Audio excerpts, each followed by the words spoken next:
रात के सन्नाटे में जब दुनिया सोती है तो उत्तर प्रदेश के जिला बस्ती के दूर दराज इलाकों में कुछ ऐसी राहें जागती हैं जिन पर इंसान का कदम पड़ते ही वक्त की रफ्तार थम जाती है।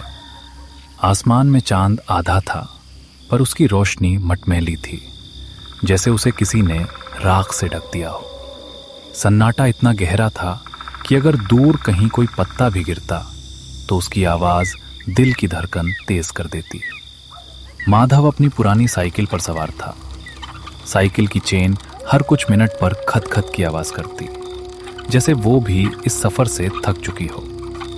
माधव शहर से 5 साल बाद अपने गांव बेदीपुर लौट रहा था। उसकी आंखों में नींद थी, पर उससे कहीं ज़्यादा डर था। गांव की पगडंडी के दोनों तरफ अरहर के ऊंचे खेत थे। अंधेरे में वो खेत ऐसे लग रहे थे जैसे हजारों लोग छुपकर उसे देख रहे हों। ससुरा, आज ही हमको इतनी देर होनी थी।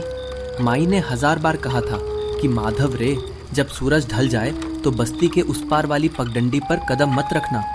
पर ये शहर की नौकरी, हिसाब किताब के चक्कर में सांझ कब ढली पता ही नहीं चला। अब ये अंधेरा और ये सुनसान रास्ता। माई कसम, आज हवा में अजीब सी गंध है, जैसे कोई बहुत पुरानी चीज़ सड़ रही हो। या शायद ये मेरा वहम है। नहीं, ये वहम नहीं है।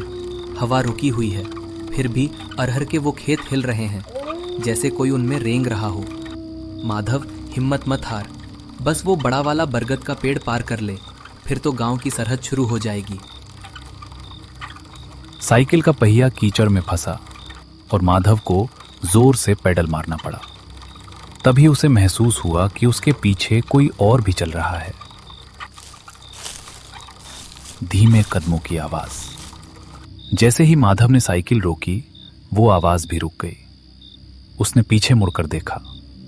पीछे सिर्फ धुंध थी और अंधेरा, कुछ नहीं दिखा।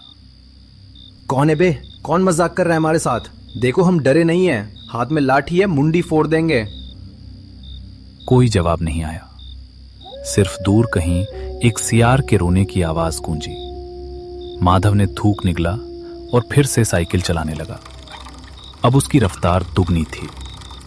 तभी उसे सामने वो विशाल बरगद का पेड़ दिखा। उस पेड़ की जटाएं जमीन तक लटकी हुई थीं, जैसे कोई विशाल मकड़ी अपना जाल फैलाए बैठी हो। पेड़ के नीचे एक चबूतरा था, जहां एक धुंधली सी रोशनी जल रही थी। वहां एक बूढ़ा आदमी बैठा था, सफेद धोती, फटा हुआ कुर्ता। वो आदमी बड़े सुकून से हुक्का पी रहा था। गुड़ गुड़ गुड़ की आवाज उस सन्नाटे को चीर रही थी। राम राम काका। अरे, आप यहाँ इस वक्त? हम तो डर ही गए थे। लगा कि आज इस जंगल में ही जान जाएगी। बूढ़े ने हुक्का पीना नहीं छोड़ा। उसने धीरे से अपना सिर उठाया। उसकी आंखें बहुत छोटी थीं, पर उनमें एक अजीब सी चमक थी। राम राम बिटवा, बहुत देर कर दियो आने में। बेदीपुर की गलियां अब मेहमानों का इंतजार नहीं करती। शहर की चकाचौंध में तुम तो अपनी माटी की तासीर ही भूल गए। काहे आए हो इतनी रतिया को? काका, आप हमको पहचाने का? हम लल्लन के बेटे हैं। माई की तबीयत बहुत नासाज है, वही देखने आए हैं। पर आप यहाँ अकेले क्या कर रहे हैं? गांव के लोग तो कहते हैं कि इस बरगद पर बिटवा, भूत प्रेत तो उनके लिए होते हैं जो जिंदा होने का गुमान करते हैं। हम तो यहाँ बरसों से बैठे हैं, इसी चबूतरे पर, इसी धुएं के साथ। तुम डरो मत, पर एक बात गांठ बांध लो, यहां से आगे का रास्ता सीधा नहीं है। गांव की चौखट तक पहुंचने के लिए तुम्हें 3 मोड़ मिलेंगे।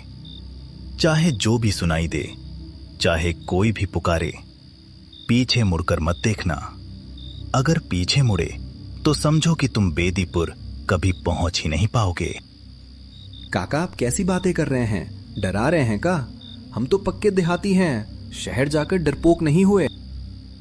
डरपोक होना बुरा नहीं है बिटवा, बेवकूफ होना बुरा है। जाओ, माई तुम्हारा इंतजार कर रही है, पर याद रखना, पीछे मुड़ना मना है। काका ने फिर से हुक्के की नली मुंह में लगा ली। माधव ने साइकिल आगे बढ़ाई।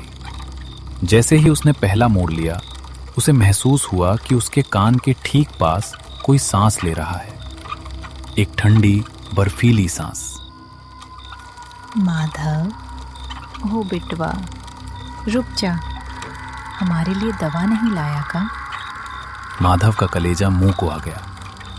ये आवाज हुबहू उसकी मां की थी। वही लहजा, वही ममता भरी पुकार। उसका मन किया वो रुक जाए, पीछे मुड़कर देखे, लेकिन उसे काका की बात याद आई। नहीं माधव, पीछे मत मुड़ना। माई तो घर पर बीमार है, वो यहाँ खेत के बीच कैसे आ सकती है? ये कोई छल है, ये बेदीपुर की हवाओं का जादू है। बस सीधा चल, रुकना मत। वो पैडल मारता रहा। हवा अब तेज होने लगी थी और फिर उसे सुनाई दिया कोई उसके पीछे साइकिल चला रहा है। वही आवाज, खत खत खत खत, बिल्कुल उसकी साइकिल जैसी। उसे लगा वो अकेला नहीं है, उसका कोई हम शक्ल उसके पीछे चल रहा है। तभी उसे गांव की पहली दीवार दिखी, मिट्टी की दीवारें जिन पर गोबर के उपले लगे थे। जैसे ही वो गांव में घुसा, सन्नाटा और गहरा हो गया। एक भी कुत्ता नहीं भौंका, हर दरवाजा बंद, हर घर चुप, जैसे पूरा गांव सांस रोके खड़ा हो। माधव अपने घर के सामने पहुंचा। वही पुराना खपरेल का घर। दरवाजे पर पीली रोशनी जल रही थी। उसने कुंडी खटखटाई। चर चर, दरवाजा खुला। सामने उसकी पत्नी सुधा खड़ी थी, हाथ कांपते हुए। सुधा, अरे दरवाजा खोलने में इतनी देर? हम तो रास्ते में ही मर गए होते। माई कैसी हैं? उनकी तबीयत कैसी है? माई तो सो रही हैं। तुम बहुत थक गए होगे। आओ, अंदर आओ, हाथ मुंह धो लो, हम रसोई में रोटी सेक रहे हैं। माधव आंगन में बैठ गया। सुधा रसोई में चली गई। आंगन में एक अजीब सी खामोशी थी। माधव की नजर तुलसी के पास गई। दिया जल रहा था, लेकिन उसमें तेल नहीं, पानी भरा था। फिर भी वो जल रहा था। माधव का माथा ठनका। सुधा, रसोई में आग नहीं जल रही, फिर भी तुम रोटी कैसे सेक रही हो? और ये घर में अजीब सी गंध कैसी है? कोई जवाब नहीं, बस बर्तनों की आवाज। माधव उठकर रसोई की तरफ बढ़ा। जैसे जैसे वो करीब गया, उसे एहसास हुआ सुधा की परछाई दीवार पर नहीं थी। सुधा, मुड़ो हमारी तरफ। तुम चुप काहे हो? सुधा धीरे धीरे मुड़ी। उसके हाथ में एक थाली थी, लेकिन थाली में रोटी नहीं थी। थाली में गीली मिट्टी का ढेर था। माधव के पैरों तले जमीन खिसक गई। सुधा का चेहरा बदल रहा था, आंखों से खून बह रहा था और आवाज उसकी नहीं थी। हमने कहा था ना बिटवा, पीछे मुड़कर मत देखना। तुमने रास्ते में पीछे मुड़कर देखा था ना, तभी तो तुम्हारी रूह उस बरगद पर ही छूट गई। अब जो यहां आया है वो तुम नहीं, तुम्हारी मौत है। नहीं! अचानक घर की दीवारें टूटने लगीं, मिट्टी गिरने लगी, आंगन बिखर गया, सब कुछ गायब होने लगा। और अगले ही पल माधव फिर वहीं खड़ा था, बरगद के नीचे। सामने वही काका, वही हुक्का, वही धुआं। क्या हुआ बिटवा, गांव नहीं पहुंचे का? बेदीपुर तो 10 साल पहले ही आग में जलकर राख हो गया था। अब वहां कोई नहीं रहता। अब तो बस हम हैं और तुम्हारी ये नई परछाई। माधव ने धीरे धीरे नीचे देखा।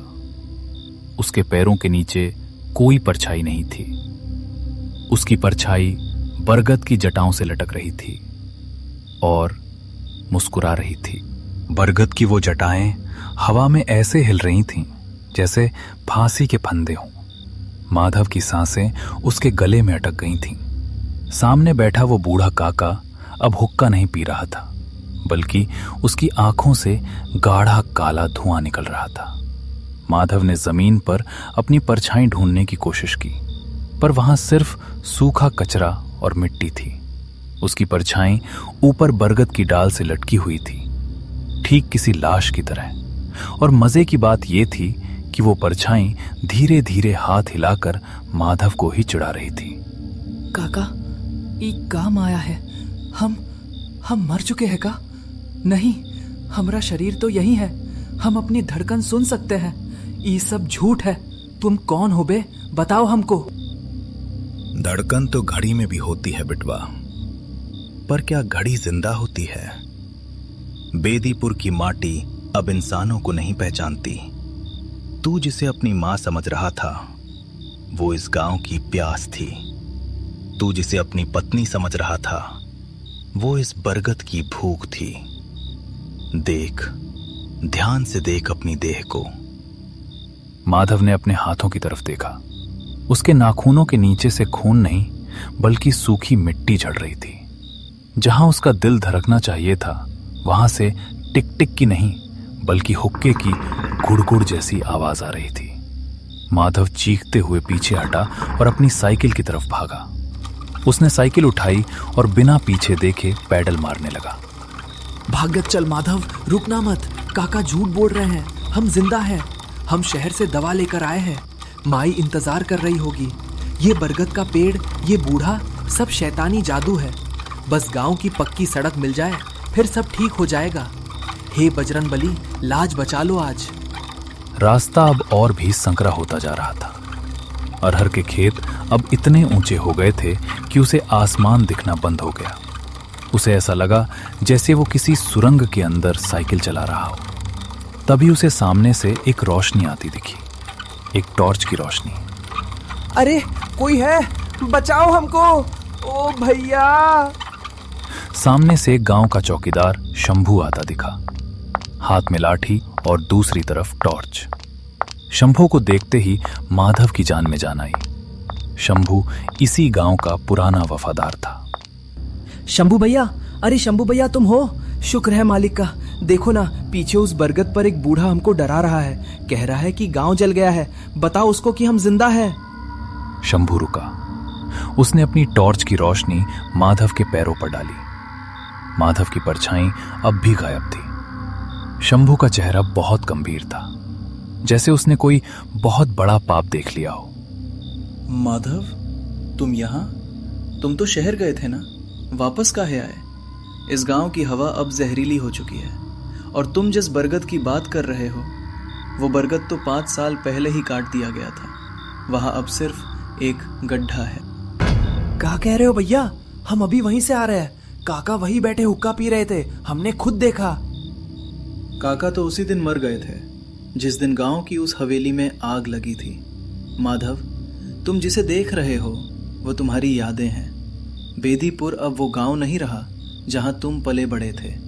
यहां अब सिर्फ वो लोग बचते हैं जिन्हें मौत भी कबूल नहीं करती।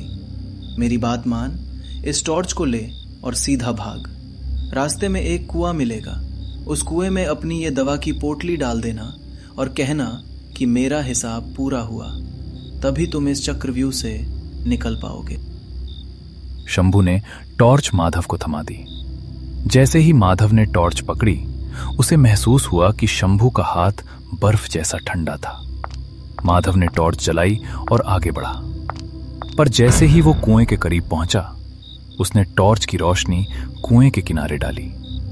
वहां शंभू की लाश पड़ी थी। वही कंबल, वही लाठी, पर शरीर पूरी तरह सूख चुका था। माधव की रूह कांप गई। अगर शंभू की लाश यहां है, तो अभी उससे बात कौन कर रहा था? उसने पीछे मुड़कर देखा। वहां कोई नहीं था, सिर्फ अंधेरा। हे भगवान, ये क्या हो रहा है हमारे साथ? कौन सच है और कौन झूठ? माई, ओ माई, कहाँ हो तुम? तभी कुएं के अंदर से एक आवाज आई, वही पुरानी जानी पहचानी। माधव, नीचे आजा बिटवा। यहाँ बहुत ठंड है। यहाँ कोई काका नहीं है, कोई आग नहीं है, यहाँ सब शांति है। आ जा लल्ला। माधव कुएं की मुडेर पर चढ़ गया। टॉर्च की रोशनी अंदर डाली। कुआं सूखा था, पर नीचे हजारों आंखें चमक रही थीं। वो गांव के उन लोगों की आंखें थीं जो उस बड़ी आग में मारे गए थे। माधव ने देखा उन सब के बीच उसकी मां बैठी थी। वो उसे अपनी तरफ बुला रही थी। माई, हम आ रहे हैं माई, हम दवा लाए हैं, तुम ठीक हो जाओगी। जैसे ही माधव कूदने वाला था, उसे अपनी जेब में रखी माचिस की डिब्बी याद आई। वही डिब्बी जो काका ने मांगी थी।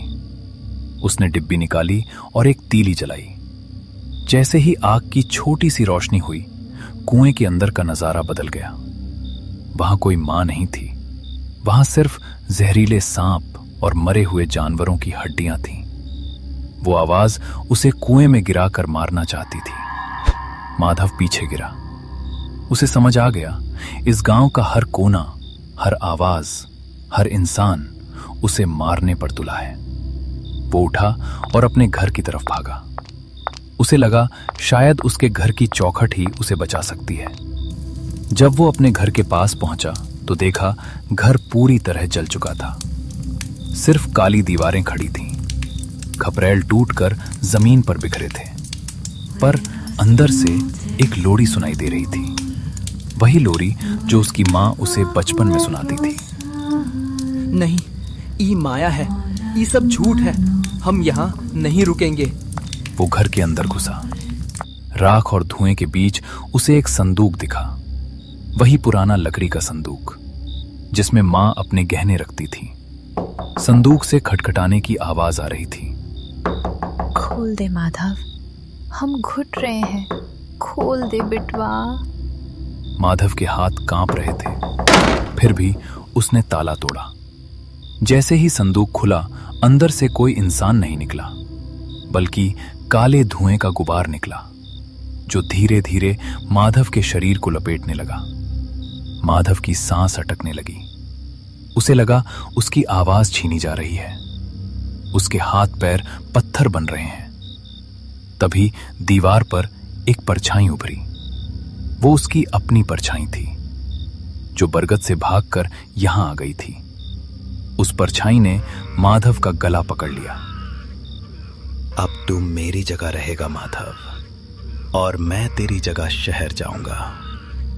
मैं जिंदा रहूंगा और तू इस बेदीपुर की धूल बनेगा। माधव की आंखों के सामने अंधेरा छाने लगा। आखिरी कोशिश में उसने अपनी जेब से माचिस की पूरी डिब्बी निकाली और उसे जमीन पर बिखरी राख में रगड़ दिया। धड़ाम! एक बड़ा धमाका हुआ। आग की लपटें उठीं। संदूक, परछाई सब आग में घिर गया। अगर हम मिट्टी बनेंगे तो तुमको भी राख कर देंगे। आग की लपटों के बीच सब कुछ धुंधला होने लगा। घर, दीवारें, राख सब गायब होने लगा। और अगले ही पल माधव फिर खड़ा था, उसी सुनसान पगडंडी पर। सामने वही बरगद का पेड़, लेकिन इस बार नीचे कोई काका नहीं था।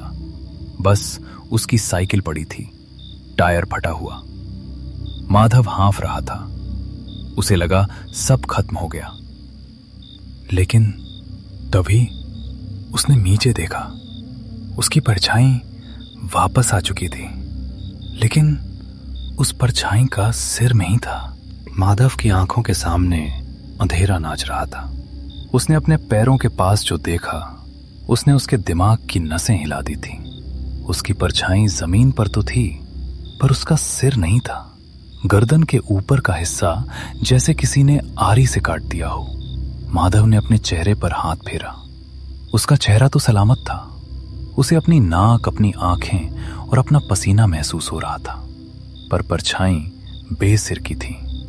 सन्नाटा अब इतना गहरा हो गया था कि उसे अपने ही शरीर के अंदर खून के बहने की आवाज आने लगी थी। तभी बरगद के पेड़ से एक भयानक हंसी गूंजी। ये हंसी किसी इंसान की नहीं थी। ये ऐसी आवाज थी जैसे सूखी पत्तियां आपस में रगड़ रही हों। नहीं, ये नहीं हो सकता। हे बजरंग बली, रक्षा करो, हम जिंदा है। ई परछाई हमारी नहीं है, ई कोई और है। वो फिर से भागा। इस बार उसने पगडंडी छोड़ दी और खेतों के बीच से भागने लगा। अरहर के पौधे उसके कपड़ों को फाड़ रहे थे। उसके शरीर पर खरोंचें आ रही थीं, पर उसे सिर्फ भागना था। भागते भागते वो गांव के उस हिस्से में पहुंचा जिसे ठाकुर द्वारा कहा जाता था। यहां गांव का पुराना मंदिर था। माधव को लगा मंदिर की चौखट ही अब उसे बचा सकती है। जब वो मंदिर के पास पहुंचा तो उसने देखा मंदिर की इमारत बिल्कुल वैसी ही थी जैसी 5 साल पहले थी, बिना जली हुई, साफ सुथरी। मंदिर के घंटे अपने आप धीरे धीरे हिल रहे थे, जिनसे टिन टिन की बहुत मध्यम आवाज आ रही थी। माधव सीढ़ियां चढ़कर अंदर पहुंचा। वहां गर्भगृह में दिया जल रहा था। शुक्र है, यहाँ तो सब ठीक है। भगवान, आज बचा लो, फिर कभी लौटकर इस गांव की तरफ नहीं देखेंगे। तभी उसे मंदिर के कोने में कोई बैठा दिखा। वो पुजारी बाबा थे। पुजारी बाबा का चेहरा शांत था। वे अपनी माला फेर रहे थे। आ गए माधव, बहुत लंबा रास्ता तय किया है तुमने। पर बिटवा, मंदिर की दीवारें तभी तक रक्षा करती हैं जब तक इंसान के अंदर की परछाई उसके साथ हो। तुम्हारी परछाई तो बाहर ही छूट गई। बाबा, ये सब का हो रहा है? गांव जल गया है, लोग मर चुके हैं, फिर भी सब दिख रहे हैं। हम शहर से दवा लाए थे माई के लिए, पर यहाँ तो माई ही हमको कुएं में गिराना चाहती है। बाबा, हमको बाहर निकालो यहाँ से। बाहर जाने का रास्ता तो उसी दिन बंद हो गया था जिस दिन तुमने बेदीपुर छोड़ा था। याद है 5 साल पहले वाली वो रात? हवेली में आग लगी थी और तुम भाग निकले थे। तुमने पीछे मुड़कर नहीं देखा कि तुम्हारी माई और सुधा उसी आग में चिल्ला रही थी। तुमने अपनी जान बचाई, पर अपनी रूह यहीं छोड़ दी। ये जो परछाई बिना सिर की देख रहे हो ना, ये तुम्हारी वही रूह है जिसे तुमने उस रात मरने के लिए छोड़ दिया था। माधव का चेहरा सफेद पड़ गया। उसे याद आने लगा उस रात हवेली में आग लगी थी, पर उसने डर के मारे किसी को नहीं बताया और चुपचाप गांव छोड़ दिया था। उसने शहर जाकर झूठ बोला कि उसका परिवार बीमारी से मर गया। बेदीपुर अब एक गांव नहीं है माधव, ये एक तर्पण है। यहां वही आता है जिसका हिसाब बाकी हो। तुम्हारी माई और सुधा यहां नहीं है, वे तो कब की राख हो गईं। ये जो तुम देख रहे हो, ये तुम्हारा अपना गुनाह है जो तुमसे बातें कर रहा है। अचानक पुजारी बाबा का शरीर धुएं में बदलने लगा। मंदिर की दीवारें पिघलने लगीं। माधव ने देखा वो मंदिर नहीं था, वो वही जली हुई हवेली थी जहां उसका परिवार राख हुआ था। उसके सामने अब पुजारी बाबा नहीं, बल्कि वही बूढ़ा काका खड़ा था। पर इस बार काका के हाथ में हुक्का नहीं, बल्कि एक जलती हुई लकड़ी थी। हिसाब तो देना होगा बिटवा।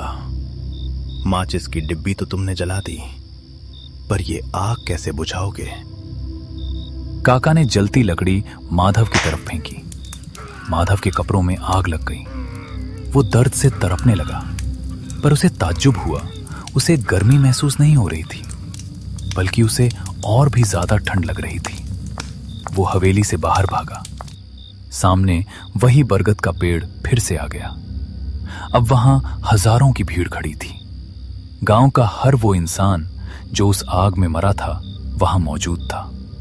शंभू चौकीदार, सुधा, माई और वो पुजारी बाबा, सबके चेहरों पर एक ही भाव था, खामोशी। स्वामी, हमने कहा था ना, गांव अब मेहमान नवाजी नहीं करता। अब हम सब एक हैं, हम सब मिट्टी हैं। माधव ने देखा उसके हाथ और पैर अब लकड़ी की तरह सख्त हो रहे थे। उसकी खाल फट रही थी और उसमें से बरगद की जड़ें निकल रही थीं। वो चिल्लाना चाहता था, पर उसके मुंह से आवाज नहीं, बल्कि सिर्फ धुआं निकल रहा था। बेदीपुर को एक नया रक्षक चाहिए था माधव। जो इस पगडंडी पर बैठे और आने जाने वालों को याद दिलाए कि पीछे मुड़ना मना है। तुमने पीछे मुड़कर देखा और तुमने अपना गुनाह कबूल किया। अब तुम यहीं रहोगे। माधव का शरीर धीरे धीरे उस बरगद के पेड़ का हिस्सा बनता गया। उसकी आंखें पेड़ की डालियों में बदल गईं। उसका सीना तने में समा गया। वो अब एक पेड़ था, एक ऐसा पेड़ जो महसूस कर सकता था, जो देख सकता था पर बोल नहीं सकता था। धीरे धीरे सुबह की पहली किरण फूटी। बेदीपुर की वो जली हुई इमारतें और वो धुंध गायब हो गईं। अब वहां सिर्फ एक शांत पुरानी पगडंडी थी और एक विशाल बरगद का पेड़। तभी दूर से खत-खत की आवाज आई। एक नया मुसाफिर अपनी साइकिल पर सवार होकर आ रहा था। उसके कंधे पर झोला था। वो थका हुआ लग रहा था। वो बरगद के पेड़ के पास रुका। उसने देखा पेड़ के नीचे एक पुरानी साइकिल पड़ी है जो बिल्कुल कबाड़ हो चुकी है। मुसाफिर ने अपना माथा पोंछा और बरगद की छांव में बैठने ही वाला था कि उसे एक आवाज सुनाई दी। यह आवाज पेड़ के अंदर से आ रही थी, जैसे कोई सूखी लकड़ी बोल रही हो। ए लल्ला, तनिक माचिस देना रे, बीड़ी बुझ गई है हमारी। मुसाफिर चौंक गया। उसने आसपास देखा पर कोई नहीं था। उसने डर के मारे अपनी साइकिल उठाई और तेजी से भागने लगा। पर जैसे ही उसने पहला मोड़ लिया, पीछे मत मुड़ना बिटवा, बेदीपुर बुला रहा है। सूरज आसमान में चढ़ गया था, पर बेदीपुर की उस चौखट पर आज भी वही सन्नाटा था जो हर नए मुसाफिर के इंतजार में पलकें बिछाए बैठा था। माधव अब उस गांव का हिस्सा बन चुका था, एक ऐसी परछाई जिसका अब कोई अंत नहीं था।